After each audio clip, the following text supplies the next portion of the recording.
हामी चाहिँ यहाँ उभिएर बसिरहेको छौँ उठेर।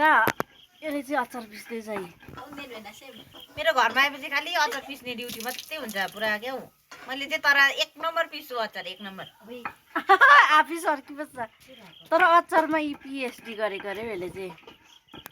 खाएपछि मजाले दानाहरू पनि सबै उयो गरेर खानु पर्यो नि मेन, नत्र दानाले भित्र उयो असर पार्छ नि। दानाहरू पनि सबै लुचाउनु पर्छ। तर बी यो स्टोन पनि नि त्यो बीको दाना यस्तोको दानाहरूले नै उयो गर्छ अरे हौ। तिमीलाई याद छ मजाले नपिसेर क्या हौ। बिमारी चाहिँ यहाँ छ हाम्रो हो। हिजो राति साह्रो भएर कस्तो उयो भयो, कस्तो यहाँ अनिन्दो भएर अहिले चाहिँ यस्तो भइरहेको छु हो। फेरि भोलिदेखि उहाँ चाहिँ बिमार उयो नबल्दिन्छु चाहिँ एकदम राम्रो हुन्छ हो। हामी जस्तै बिमार बल्झेपछि चाहिँ हामीलाई नै कहाँ गरौँ कहाँ कुदौँ बनाउँछ हो।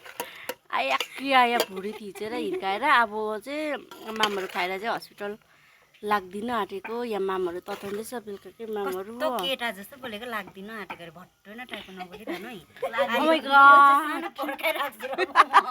भट्टो टाइपले बोलिबस्छ हौ। मलाई त भट्टु भने त हो जानु आँटेको हुनु नि। जानु बेला बेला त भन्दैन हौ अन्त। त्यही त मेरो सपोर्टमा यहाँ छ हो। ग्यास सकेर आगोमा के गरी सम्झौँ उता पनि यस्तै हुन्छ है साथीहरू।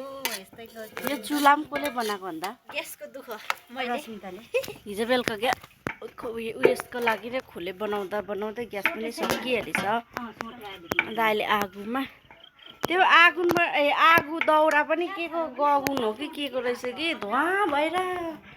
त्यो आफू चाहिँ खानाहरू खाएर चाहिँ हस्पिटलतर्फ लाग्नु आँटेको।